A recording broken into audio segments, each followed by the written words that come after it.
that African proverb that Senator Padilla was referencing. You want to go fast, go alone. You want to go far, go together. And I look back at this audience, and I look at all of you, united in this cause, and I'm reminded where we are at this precious moment in time. We are in Los Angeles. The most diverse city, in the most diverse county, in the most diverse state, in the world's most diverse democracy. And I've long believed that the world looks to us, to all of you, to see it as possible to live together and advance together and prosper together across every conceivable and imaginable difference. What makes LA great, what makes California great, and what makes the United States of America great is that at our best, we don't tolerate our diversity, we celebrate our diversity. And it's a point of pride, because we're all in this together. Where are we? At Democracy Center. And right outside, at this exact moment, are dozens and dozens of ICE agents. Donald Trump, you think it's coincidental? No.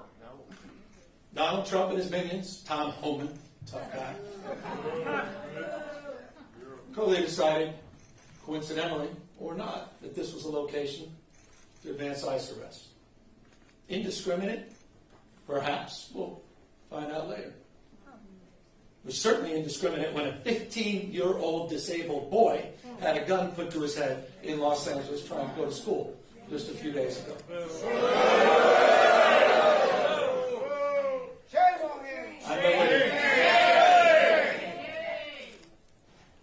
I don't need to belabor this, except I want to level set. People are scared. People are fearful. You had a United States Senator who was thrown down to the ground in a federal building. Alex Padilla. J.D. Vance's name is Alex Padilla, not Jose Padilla. That's the Vice President of the United States. There's another museum, not so far away from us, talks about those 53 days.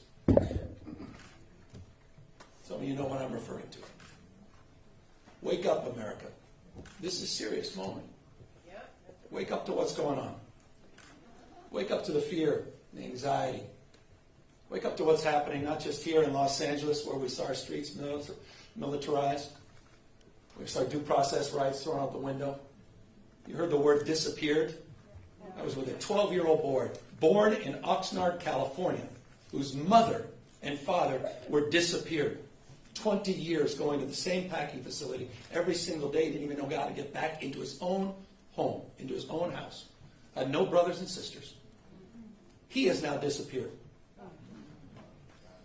in an attempt to find his parents. That's Trump's America. That's the moment we're living in. So these are sober times.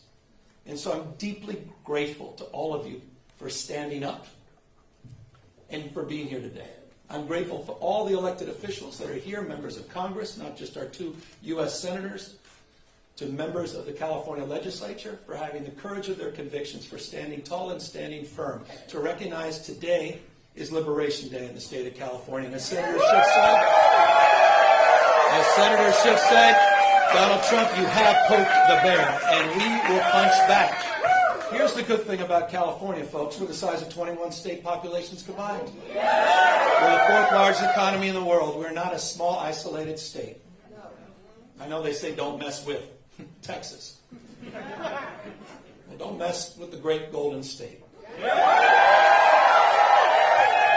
And so we're here with our state of mind, with the clarity of our purpose and conviction, to recognize that we need to reconcile the world we're living in. We do have agency. We're not bystanders in this world.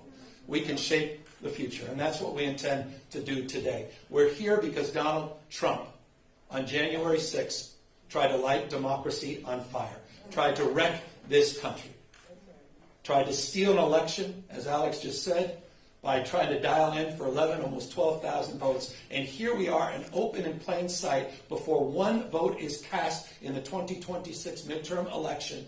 And here he is once again trying to rig the system. He doesn't play by a different set of rules. He doesn't believe in the rules. And as a consequence, we need to disabuse ourselves of the way things have been done. It's not good enough to just hold hands, have a candlelight vigil, and talk about the way the world should be. We have got to recognize the cards that have been dealt. And we have got to meet fire with fire. And we've got to be held to a higher level of accountability. So that's what this is about. It's not complicated. We're doing this in reaction to a president of the United States that called a sitting governor of the state of Texas and said, "Find me 5 seats." We're doing it in reaction to that act. We're doing it mindful of our higher angels and better angels. We're doing it mindful that we want to model better behavior, as we've been doing for 15 years in the state of California with our independent redistricting commission. But we cannot unilaterally disarm. We can't stand back and watch this democracy disappear.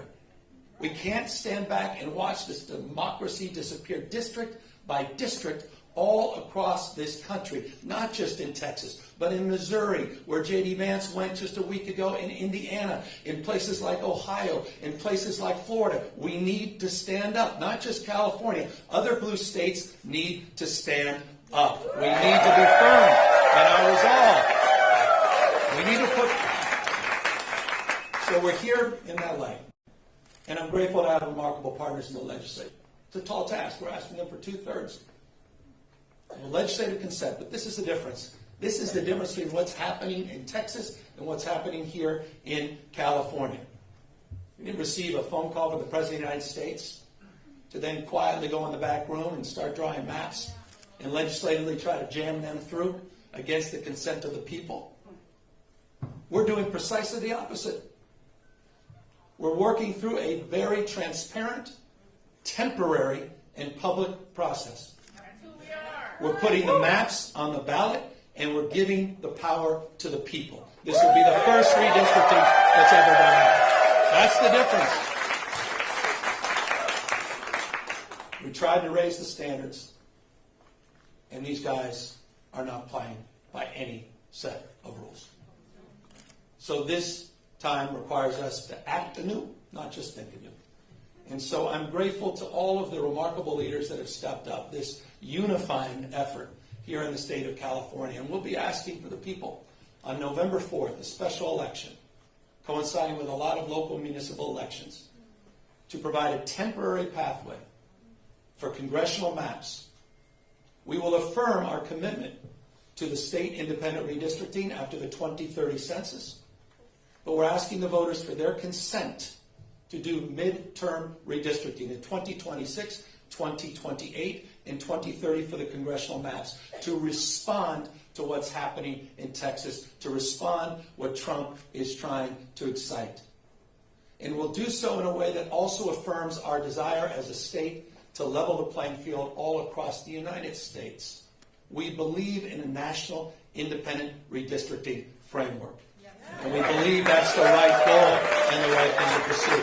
And I will just state for the fact, Zoe Lofgren, who runs our California delegation, she authored the bill. Democrats unanimously supported that National Independent Redistricting Commission. Republicans were nowhere to be found. They want to rig these elections, and they want the power that gerrymandering provides, because they know what Donald Trump knows. He's going to lose the midterms. He knows de facto his presidency ends in 17 months. And Speaker Jeffries is back in office. He knows it. Why else? Why else would you try to rig the system? Why else would you make the phone call? He's a failed president. Who else sends ICE same time having a conversation like this? Someone who's weak. Someone who's broken. Someone whose weakness is masquerading as strength. That's what he does. The most unpopular president in modern history. An economy that's collapsing all around him. You saw the new wholesale prices going up almost a full percentage point today. Inflation is going up. Job creation is going down. He's trying to rewrite history, Smithsonian, censoring historical facts. And in the spirit of what Adam Schiff said, he's trying to put America in reverse on voting rights, civil rights, LGBTQ rights, on women's rights. He wants to bring us back to a pre-1960s world. That's what this is all about. It's about power, and I want to end on this. And we are about to give power back to the people.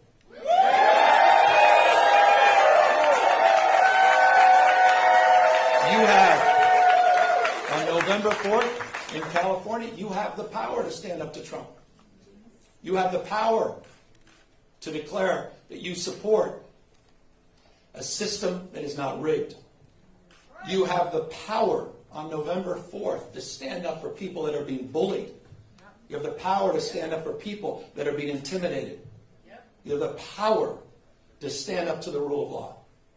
We're giving the people of this state the power to save democracy, not just in California, but all across the United States of America.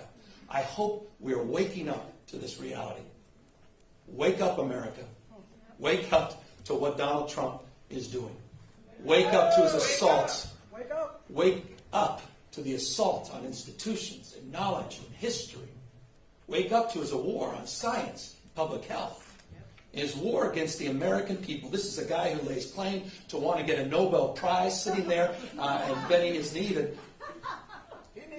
Mr. Putin. You have the power to straighten this out. And so I want to again just thank everybody for exercising not just their formal authority, yes, that's what we're doing, but also sharing their moral authority at this moment. I want to thank everybody for being here today, for being here tomorrow, and most importantly, we're counting on all of you on November 4th or 7th to win this election and stand up for our democracy. Thank you all very much.